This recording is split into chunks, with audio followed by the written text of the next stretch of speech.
Hello my dear students, कैसे हैं आप सभी लोग। I hope you all are doing great. मैं अंकिता, आपकी English educator, and welcome to my channel. बेटा, आज की इस वीडियो में हम देखेंगे आपकी हॉर्नबिल बुक की अगली पोएम, जिसका टाइटल है childhood, and it is an amazing poem. बेटा, बहुत ही प्यारी पोएम है।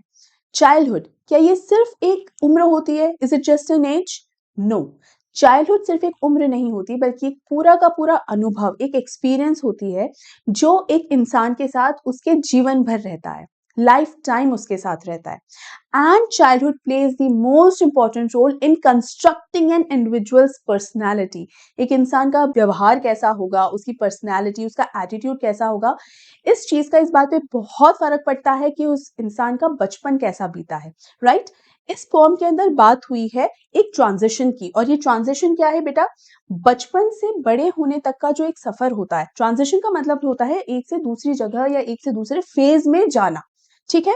तो ये बचपन से, चाइल्डहुड से मैच्योरिटी में जाने का ये जो जर्नी है, ये जो ट्रांजिशन है, उसके बारे में इस पोएम के अंदर बात की गई है। अब इस ट्रांजिशन को किस तरीके से समझाया गया है कि ड्यूरिंग दिस ट्रांजिशन बच्चे के दिमाग में क्या क्या चीजें आती हैं, क्या क्या क्वेश्चंस आते हैं, वो सारी चीजें इस पोएम के अंदर समझाई गई हैं। अब वो क्या चीजें हैं, जब हम पोएम को पढ़ेंगे तब अच्छे से समझेंगे, लेकिन उसके पहले आपको एक काम करना है। क्या? Well, you know the drill. सबसे पहले आपको इस वीडियो को लाइक कर देना है, ज्यादा से ज्यादा शेयर कर देना है, और अगर अभी तक मेरे चैनल को सब्सक्राइब नहीं किया है तो इसे भी सब्सक्राइब कर लेना है, और मेरे टेलीग्राम चैनल को भी जरूर से जरूर ज्वाइन करना है, क्योंकि सारे पीडीएफ्स एंड नोट्स मैं आपको वहीं प्रोवाइड कराती हूँ। टेलीग्राम चैनल का जो लिंक है बेटा, आपको इस वीडियो के डिस्क्रिप्शन बॉक्स में इजीली मिल जाएगा। वहां जाइए और चैनल को जरूर से जरूर ज्वाइन कर लीजिए। ठीक है? अब हम बढ़ते हैं आगे और देखते हैं कि इस पोएम को लिखा किसने है। तो बेटा, इस पोएम को लिखा है मार्कस नीटन ने, और मार्कस नीटन ने इस पोएम में अपने ही बारे में बात की है कि उनके बचपन को जिस तरह से जो ट्रांजिशनल फेज में उन्होंने क्या एक्सपीरियंस किया, उसी बारे में इस पोएम के अंदर बात की गई है। ठीक है?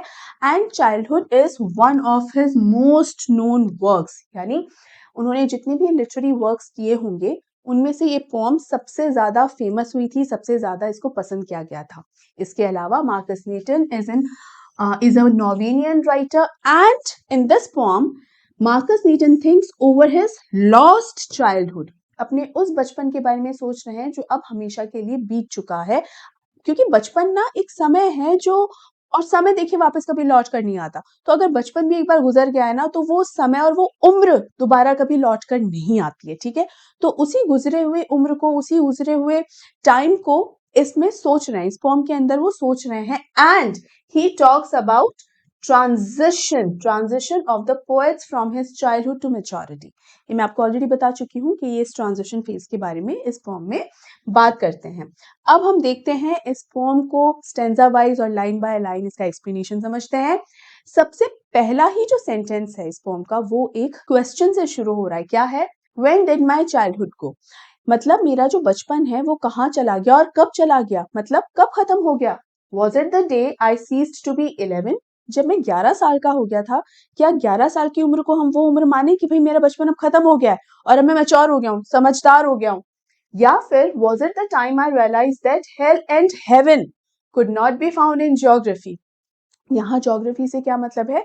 Maps basically. ठीक है? नक्शे, या हम कह सकते हैं हमारी जमीन की। मान लीजिए आपको किसी शॉप पर जाना है, तो उसका एड्रेस अगर आप पूछ रहे हो तो आपको कैसे जवाब मिलेगा कि भाई यहाँ से सीधे जाएंगे, राइट लेंगे, फिर और सीधा जाएंगे तो आपको वहां पर ये शॉप मिल जाएगी, है ना? लेकिन क्या हेल और हेवन के साथ भी सेम हो सकता है? नहीं। भाई आप ये थोड़ी बोलोगे भाई अपना हेल कहाँ है, अरे सीधे जाओ, यहाँ से दाएं ले लेना और फिर बाद में बाएं ले लेना, फिर थोड़ा आगे चलना और वहां पर अपनी हेल की बिल्डिंग है। या हेवन के साथ भी ऐसा नहीं हो सकता। ठीक है? लेकिन छोटे बच्चों के दिमाग में क्या रहता है? नहीं, अगर आप काम करोगे ना तो हेल नाम की एक बिल्डिंग है, उस बिल्डिंग में जाके रहना पड़ेगा, तपती कढ़ाई होगी, वहां पर तेल उबल रहा होगा और उसके अंदर। लेकिन अगर आप अच्छे काम करोगे ना तो हेवन नाम की भी एक बिल्डिंग है, उस बिल्डिंग में आपको फिर जाओगे, वहां पे बहुत सारे कंफर्ट्स है, बहुत सारी अच्छी अच्छी चीजें हैं, सब बहुत अच्छा अच्छा खाने को मिलेगा। एक छोटे बच्चे को हम सही काम करने के लिए जब हमें मोटिवेट करना होता है, तो हम इसी तरीके की बातें करते हैं कि आपको चॉकलेट मिलेगी, और जो इंसान अच्छे काम करता है वो हमेशा स्वर्ग में जाता है ना? तो बच्चे के दिमाग में ये हेल और हेवन का कॉन्सेप्ट ना बिल्डिंग की तरह होता है। जैसे मेरा घर इस धरती पर है, वैसे ही हेल भी यहीं कहीं होगा, एड्रेस नहीं पता बस मुझे, और हेवन भी कहीं होगा, एड्रेस नहीं पता बस मुझे, है ना? तो यहाँ पर जब मुझे ये समझ में आया कि अरे भाई ऐसा एड्रेस वाला कोई कॉन्सेप्ट नहीं है, ये ज्योग्राफिकल मैप्स पे कहीं हेल या हेवन एग्जिस्ट ही नहीं करता है, क्या दैट वाज द डे जब मेरा बचपन जो है खत्म हो गया था and therefore could not B, was that the day, क्या उस दिन मेरा बचपन खत्म हो गया था? इस पूरे स्टैंजा के अंदर रैशनलिज्म के कॉन्सेप्ट की बात होती है। नाउ रैशनलिज्म या रैशनल होना क्या होता है? देखिए, रीजंस होते हैं तो एक रीजन तो होता है जो लॉजिकल रीजन होता है और दूसरा रीजन होता है जो कंप्लीटली इलॉजिकल होता है। फॉर एग्जाम्पल, बेटा पढ़ाई क्यों नहीं करी? अरे वो लाइट चली गई थी ना, इसलिए पढ़ाई नहीं हो पाई। दोपहर के 2 बजे लाइट चली गई इसलिए अगर तुम नहीं पढ़ पाए, तो ये तो इलॉजिकल रीजन हुआ। हाँ, वहीं रात के 8 या 9 बजे लाइट चली गई और फिर आप नहीं पढ़ पाए, ये एक लॉजिकल रीजन हुआ। ठीक है, तो ये जो लॉजिकल रीजन होता है ना, वही रैशनल होना कहते हैं। तो जब समझदारी आती है, जब मैच्योरिटी आती है और जब आपको चीजों के या जो भी काम हो रहा है उस काम के होने के पीछे का एक वाजिब कारण पता चलता है, तभी उसको क्या कहा जाता है? रैशनल होना कहा जाता है। ठीक है, वाजिब कारण। और यहाँ हेल और हेवन इस कॉन्सेप्ट के बारे में से पता चला, तो ये रैशनल होना ही होता है ना कि अरे यार हेल और हेवन कोई बिल्डिंग्स नहीं है कि हम जहां अपने आप से यूं जा सके, अच्छे काम करोगे तो यहाँ, बुरे काम करोगे तो वहां, ऐसा कुछ नहीं है।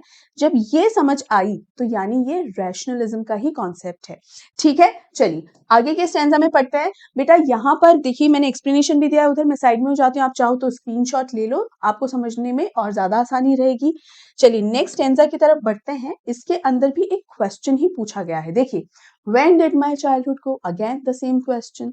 इस पूरी पोएम के अंदर ये सेम क्वेश्चन वो बार बार पूछते हैं और हर एक स्टैंजा में वो अलग अलग मौकों की बात करते हैं। मौके का मतलब, पहले स्टैंजा में 2 मौकों की बात करी कि भाई मेरा जो चाइल्डहुड है वो किस मौके पर चला गया, जब मैं 11 साल का हो गया था तब मेरा चाइल्डहुड खत्म हो गया क्या, या फिर जब मुझे हेल और हेवन के बारे में पता चला क्या तब वो खत्म हो गया था क्या? 2 मौके हो गए। इस स्टैंजा में देखते हैं कि कितने मौकों के बारे में वो बात करते हैं। देखिए, was it the time I realized that adults were not all they seemed to be। यहाँ एडल्ट्स की बात क्या है? एडल्ट्स वो लोग जो बड़े हैं, जो अपने आप को समझदार कहते हैं और जिन्हें पूरी सोसाइटी समझदार कहती है कि अरे इतने बड़े हो गए, इनके पास इतना एक्सपीरियंस हो गया, ये लोग तो बहुत समझदार हैं। ये बात ध्यान रखना, यहाँ पर एडल्ट्स का मतलब सिर्फ पेरेंट्स नहीं है। पेरेंट्स भी, हमारे रिलेटिव्स भी, इवन नेबर्स, वो सभी लोग जो बड़े हैं या हमारे पेरेंट्स या उनसे बड़े जो उम्र के हैं, उन सभी लोगों को ये एडल्ट्स वर्ड सिग्निफाई कर रहा है। ठीक है, तो यहाँ क्या मेरा बचपन तब खत्म हो गया था जब मुझे ये समझ आने लगा था कि ये एडल्ट्स जिस तरीके का जताते हैं ना कि हम इतने अच्छे हैं, एक्चुअल में उतने अच्छे नहीं हैं। ये बात जिस समय मुझे समझ आई, क्या उस समय मेरा ये बचपन खत्म हो गया था? They talked of love and preached of love.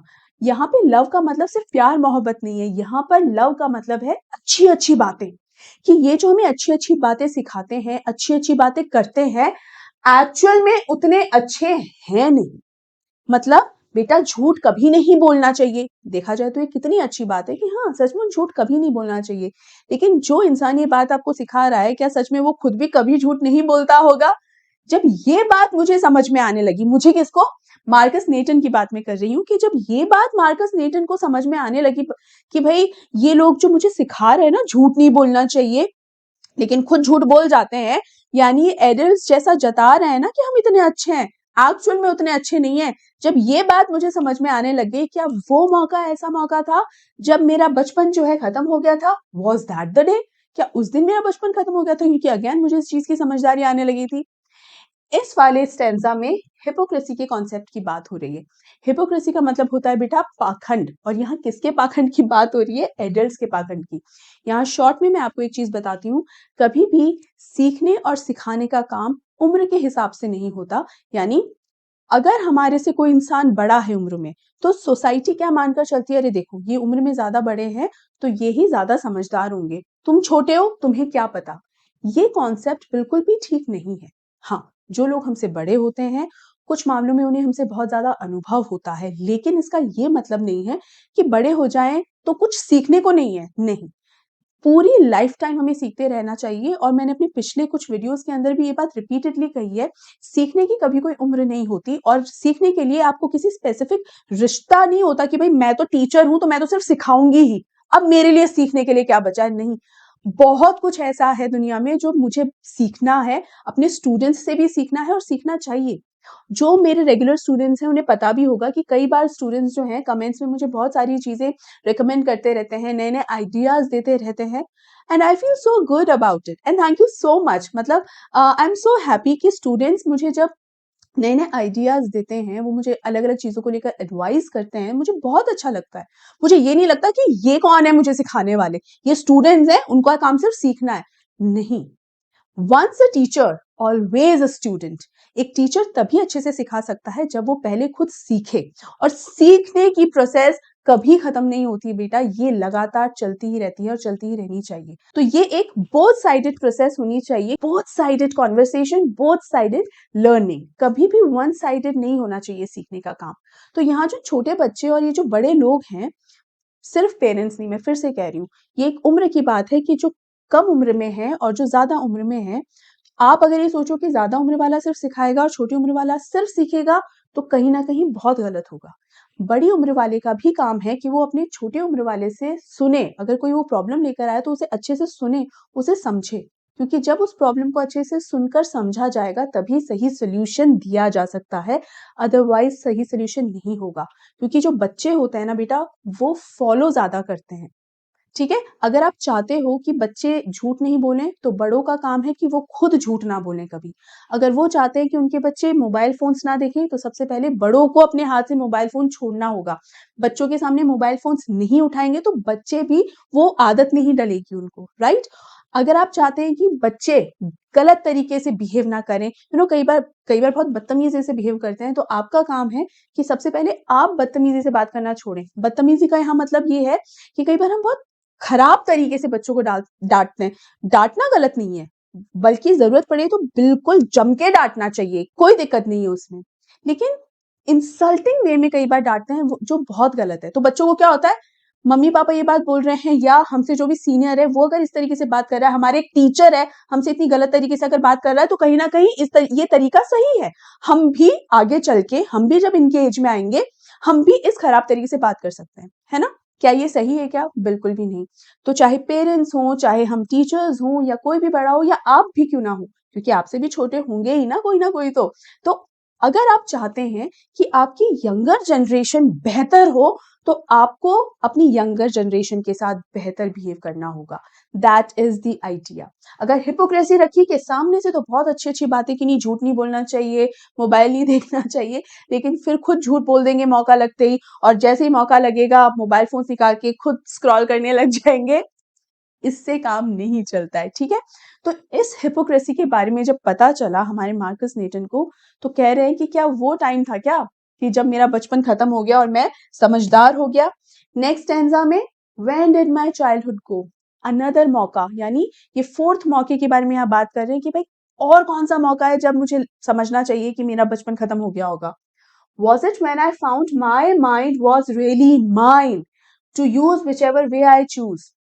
Producing thoughts that were not those of other people but my own and mine alone. Was that the day? इसके अंदर इंडिविजुअलिज्म का कॉन्सेप्ट है। इंडिविजुअलिज्म का मतलब यहाँ ये है बेटा, एक इंडिविजुअलिटी होती है, मेरी अपनी खुद की एक पर्सनालिटी है, मेरे अपने खुद के ओपिनियंस हैं, खुद के थॉट्स हैं और खुद के आइडियाज हैं। मेरे थॉट्स, मेरे आइडियाज, मेरे ओपिनियंस मेरी पहचान बनाते हैं। मैं जो हूँ, मैं कौन हूँ, वो मेरे थॉट्स, मेरे आइडियाज और मेरे ओपिनियंस पर ही डिपेंड करेगा ना कि मैं कौन हूँ, मैं क्या हूँ, राइट? तो जिस समय मुझे ये लगा कि भाई मेरा माइंड मेरा खुद का, यानी मेरे अपने विचार भी हो सकते हैं, क्योंकि एक उम्र तक क्या होता है, बच्चा 100% अपने पेरेंट्स को फॉलो करता है क्योंकि उसे खुद को पता ही नहीं होता कुछ। लेकिन जैसे-जैसे हम धीरे-धीरे, जैसे-जैसे बड़े होते चले जाते हैं, तो हम धीरे-धीरे क्या करते हैं, अपने पेरेंट्स के साथ जाते-जाते क्या करने लग जाते हैं, फिर हम अपने फ्रेंड्स के साथ जाने लग जाते हैं, ठीक है? फिर पेरेंट्स के साथ हम जो शॉपिंग करते होते थे, एक पॉइंट के बाद हम अपने फ्रेंड्स के साथ या हम अकेले ही जाके अपने लिए कुछ खरीद लाते हैं, ठीक है? पहले हमें हमारे पेरेंट्स की ही सारी बातें सही लगती थी, उन्हीं के ओपिनियंस एकदम सही लगते थे, एकदम परफेक्ट है। लेकिन धीरे-धीरे जब हमारे खुद के विचार बनते हैं, तो हम हमारे आइडियाज़ कई बार देते हैं, जो बहुत बार हमारे पेरेंट्स के थॉट्स से एकदम अलग होते हैं, ठीक है? तो ये जो डिफरेंस आने लगता है ना अलग कि भाई मेरे पेरेंट्स का अलग सोचना है या मेरे दूसरे रिलेटिव्स या मेरे जो दादा-दादी हैं, नाना-नानी हैं, चाचा-चाची हैं या जो भी रिश्तेदार आपका है, उनके थॉट्स से मेरे थॉट्स अलग हैं। यानी मेरी अपनी अब खुद की एक पर्सनैलिटी है, मेरा खुद का एक रवैया है। तो जिस मोमेंट मुझे ये समझ में आया कि अरे नहीं भई मैं मेरी अपनी भी एक पहचान है, मैं अपने हिसाब से एक डिसीज़न ले सकता हूँ या ले सकती हूँ। क्या वो मोमेंट ऐसा मोमेंट था जब मेरा बचपन एक्चुअल में खत्म हो गया और बचपन खत्म होके अब मैं मैच्योर हो गया? Was that the day? तो यहाँ पे एक इंडिविजुअलिज्म का कॉन्सेप्ट आता है, ठीक है? तो अभी तक हमने क्या देखा बेटा कि 3 स्टैन्ज़ास में 4 मौके की बात हो चुकी है, जहाँ पर मार्कस नीटन क्या बोल रहे हैं कि अच्छा यहाँ मेरा बचपन खत्म हो गया होगा। कौन-कौन से 4? कि मैं 11 साल का हो गया था तब मेरा बचपन खत्म हो गया था क्या? या फिर जब मुझे पता चला हेल और हेवन जो है वो तो ज्योग्राफिकल एरिया में तो होते ही नहीं है, ये तो सिर्फ़ एक थॉट ही है, आइडिया है। या फिर जब मुझे पता चला कि बड़े लोग जितना अच्छे से बात करते हैं, एक्चुअल में उतने अच्छे होते नहीं हैं। या जब मुझे ये पता चला कि मेरी अपनी खुद के भी ख़्याल हैं, अपनी खुद के भी थॉट्स हैं, अपनी खुद की पसंद और नापसंद है, मेरे अपने खुद के डिसीज़न्स हो सकते हैं। जब इस बात का मेरे को एहसास हुआ, क्या तब मेरा बचपन खत्म हो गया था? Where did my childhood go? कहाँ गया मेरा बचपन? अभी तक बात चल रही थी व्हेन कि कब खत्म हुआ, लेकिन अब यहाँ पर बात व्हेन की नहीं हो रही कि कब खत्म हुआ, अब बात हो रही है अरे गया कहाँ? वो कौन-सी जगह है जहाँ मेरा बचपन खो गया? ये वेयर शब्द यहाँ पर इसलिए यूज़ हुआ है बेटा क्योंकि बचपन जो होता है ना अगेन जैसे मैंने शुरू में ही कहा था, सिर्फ़ एक उम्र नहीं होती, एक एक्सपीरियंस होता है। आपके बचपन की जो उम्र है वो भले ही एक टाइम के बाद खत्म हो ही जाती है, आप बड़े हो जाते हैं, लेकिन आपके अंदर का जो बच्चा होता है, उसे कभी खत्म नहीं होने देना चाहिए। आपके अंदर के बच्चे को हमेशा ज़िंदा रखना चाहिए ताकि आपके अंदर वो इनोसेंस और वो मासूमियत रहे जो एक छोटे बच्चे की होती है। और वो मासूमियत क्यों होती है? क्योंकि वो दुनिया के पाखंड से, उस हिपोक्रेसी से दूर होता है। उसे बहुत सारी चीज़ों की समझ नहीं होती, नासमझ होता है। और ये नासमझी ही एक बच्चे की सबसे बड़ी खूबसूरती है, ठीक है? तो यहाँ पर है कि कहाँ गया मेरे अंदर भई मेरी उम्र तो वो बचपन वाली उम्र तो चली गई है, लेकिन मेरे अंदर की वो मासूमियत, वो बचपना कहाँ चला गया है? It went to some forgotten place यानी एक ऐसी जगह जहाँ दोबारा कभी नहीं जाया जा सकता और ये जगह कौन-सी है? Childhood only. चाइल्डहुड अगेन आप कभी भी इस समय में क्या वापस लौट सकते हैं? नहीं, कभी भी नहीं लौट सकते। तो मेरा बचपन कहाँ गया? वो बीत चुका है। ये कौन-सा बचपन है बेटा? लॉस्ट चाइल्डहुड शुरुआत में इसी के बारे में कहा ना। देखिए, that's hidden in an infant's face. Infant क्या होता है? न्यूबॉर्न बेबी, नवजात शिशु।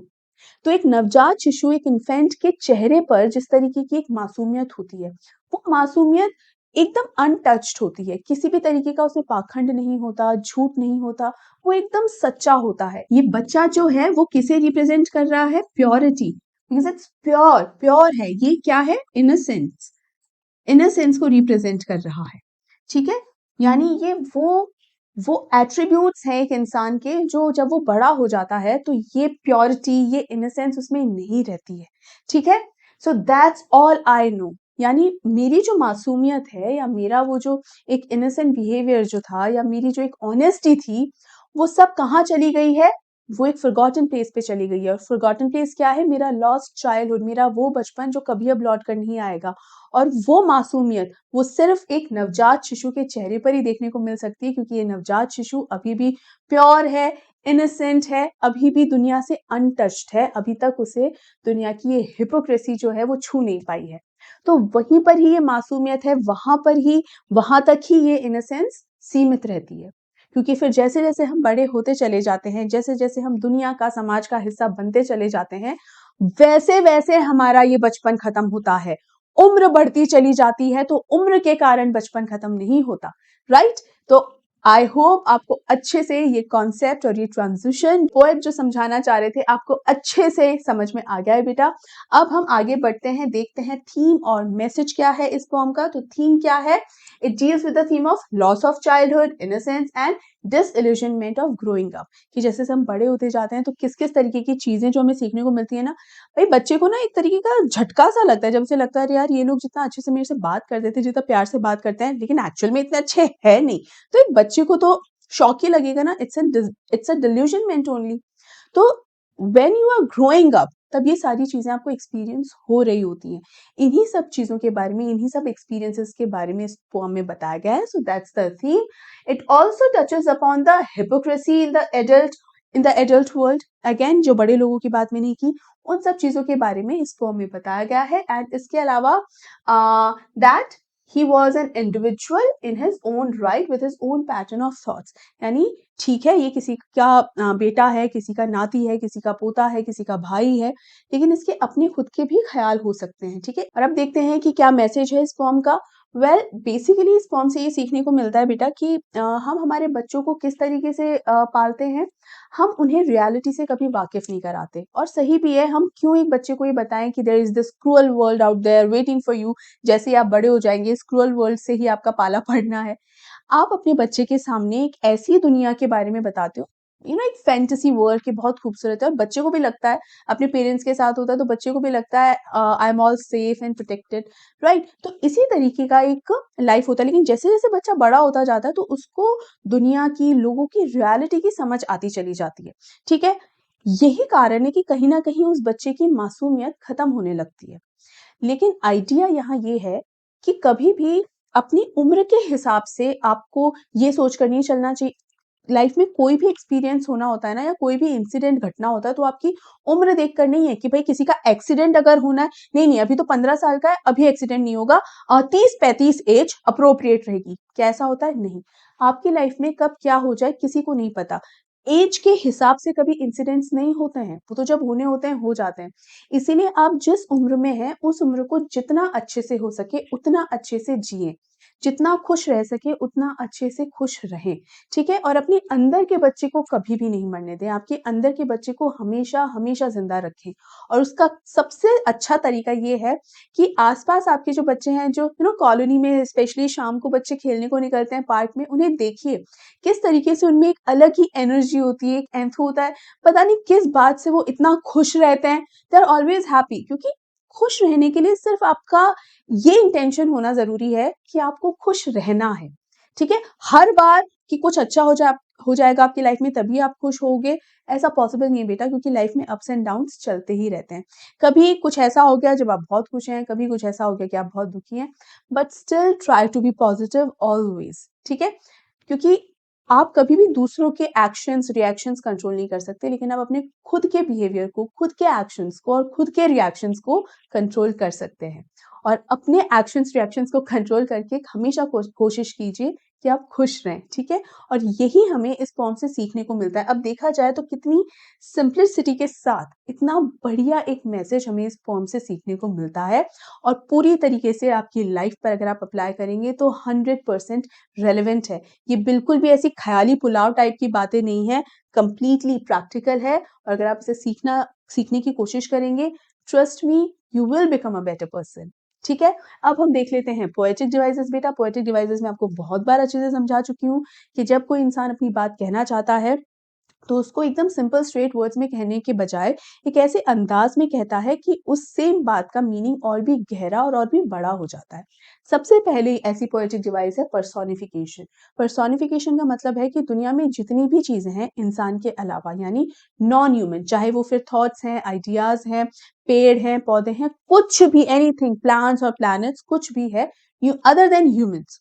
जब ये नॉन ह्यूमन को कभी भी ह्यूमन का कोई ट्रेट दिया जाता है या एट्रीब्यूट दिया जाता है, उसे पर्सोनिफिकेशन कहते हैं। जैसे अगर मैं ये बोलूं कि पेन जो है वो थक गया है ना, थकता इंसान है, पेन कैसे थक गया है, तो ये इंसानी क्वालिटी जो है एक नॉन ह्यूमन के ऊपर अप्लाई कर दी गई है।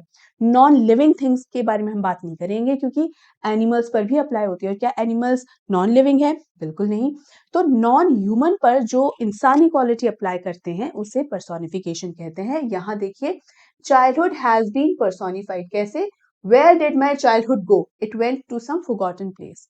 मेरा चाइल्डहुड कहाँ चला गया? मतलब बचपन कहीं चला गया, एज इफ कोई इंसान गया है, मम्मी कहीं गई या पापा कहीं गए हैं, जैसे कोई इंसान चला गया है। तो childhood has been personified in this poem. ठीक है, नेक्स्ट इज रेपिटेशन। रेपिटेशन का मतलब होता है बेटा कोई भी वर्ड या फ्रेज या सेंटेंस या पूरा का पूरा स्टेंजा जब एज इट इज रिपीट हो रहा है without even a difference of a comma, तो उसे रेपिटेशन कहते हैं। और यहाँ रेपिटेशन क्या है, देखिए फर्स्ट 3 स्टेंजास की जो फर्स्ट लाइन थी और लास्ट लाइन थी, देखिए व्हेन डिड माय चाइल्डहुड गो, ये फर्स्ट 3 स्टेंजास की फर्स्ट लाइन है, and was that the day, ये फर्स्ट 3 स्टेंजास की लास्ट लाइन है, और एज इट इज है, कोई भी इसके अंदर डिफरेंस नहीं है, so this is repetition.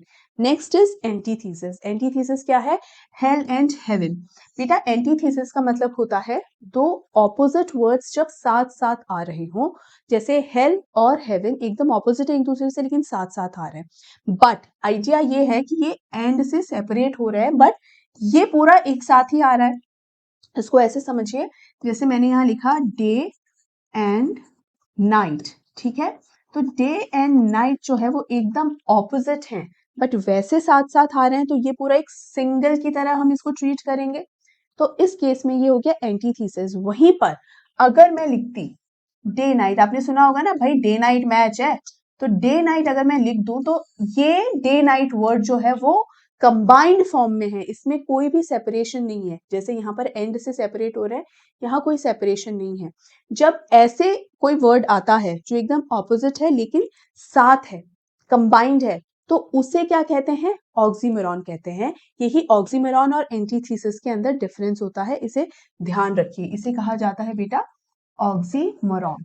Oxymoron और एंटीथीसिस दोनों ही आपके 11th और 12th में भी हैं सिलेबस में, इसीलिए अच्छे से सीखिए। Then comes एंजैम्पमेंट। एंजैम्पमेंट क्या होता है बेटा, जब हम पोएम की बात कर रहे होते हैं तो फर्स्ट वर्ड से लेकर जब हम उसको रीड करना शुरू करते हैं, तो अगर बिना किसी पंक्चुएशन मार्क के एक सेंटेंस एक लाइन को अगर एक्सीड कर जाता है, तो उसे क्या कहा जाता है, एंजैम्पमेंट। पंक्चुएशन मार्क जैसे full stop, comma, question mark, ये सब क्या होते हैं, पंक्चुएशन मार्क्स होते हैं बेटा। यहाँ पर देखो, ये आपको मैं इस चीज से समझाती हूँ। यहाँ पर ये देखिए, ये एक स्टेंजा है, तो यहाँ ये सेंटेंस शुरू हो गया इस लाइन में और इसी लाइन में खत्म हो गया, and there is this question mark, यानी पंक्चुएशन मार्क है। Was it when I found my childhood, यहाँ पर देखिए पूरा अगर आप पढ़ेंगे तो यहाँ पर ये देखो, ये कॉमा है, पंक्चुएशन मार्क है, राइट। वहीं पर to use whichever way I choose, यहाँ पर भी पंक्चुएशन मार्क है। बट अगर आप नेक्स्ट देखें, producing thoughts that were not those of other people, ये सेंटेंस इस लाइन में आ रहा है और इस लाइन से एक्सीड करके नेक्स्ट लाइन में जा रहा है, there is no punctuation mark. Punctuation mark अगर आ जाता तो हम इसे कंसिडर नहीं करते, लेकिन ये सेंटेंस जो है इस लाइन को एक्सीड करके नेक्स्ट लाइन में जा रहा है और फिर यहां जाके ये पंक्चुएशन आ रहा है यहाँ पे। तो ये जो है ना, producing thoughts that were not those of other people but my own, यहां तक ये क्या हो गया, एंजैम्पमेंट।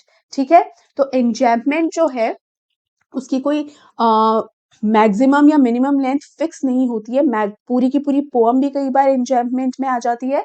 और मिनिमम वर्ड्स कैसे होते हैं, फर्स्ट लाइन का वन वर्ड, नेक्स्ट लाइन का फर्स्ट वर्ड तक, ये मिनिमम इतना तो होना ही होगा।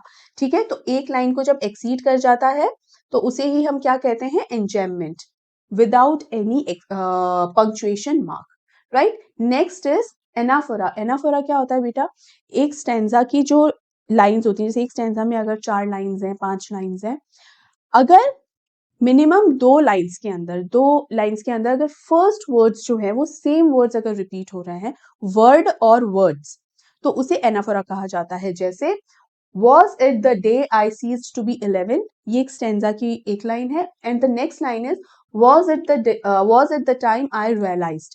तो यहाँ आप देखिए, ये दोनों ही सेंटेंसेस के अंदर was it the back to back आ रहा है, डिट्टो सेम है।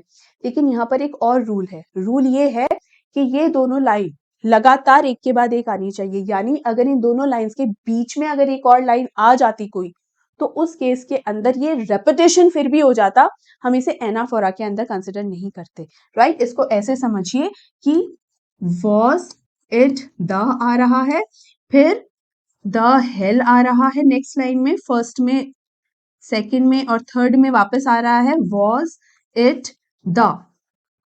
तो क्या इस केस के अंदर हम क्या इसको एनाफोरा कंसिडर करेंगे, नहीं करेंगे, क्योंकि इस फर्स्ट और थर्ड लाइन के बीच में ये सेकंड लाइन आ रही है और इसके अंदर was it the नहीं है। ठीक है, तो ये लाइंस लगातार आनी चाहिए सेम वर्ड्स की, तभी हम इसको एनाफोरा कंसिडर करेंगे। एंड अगेन एनाफोरा का मिनिमम होना चाहिए 2, मैक्सिमम पूरा स्टेंजा भी हो सकता है। ठीक है, then next example, that's hidden in an infant's face और दैट्स ऑल आई नो। तो सिर्फ फर्स्ट वर्ड जो है वही सेम डिट्टो सेम है, रिपीट हो रहा है, बैक टू बैक लाइन आ रही है, बीच में कोई भी सेपरेशन नहीं है, डिस्टर्बेंस नहीं है, तो ये एनाफोरा हो गया।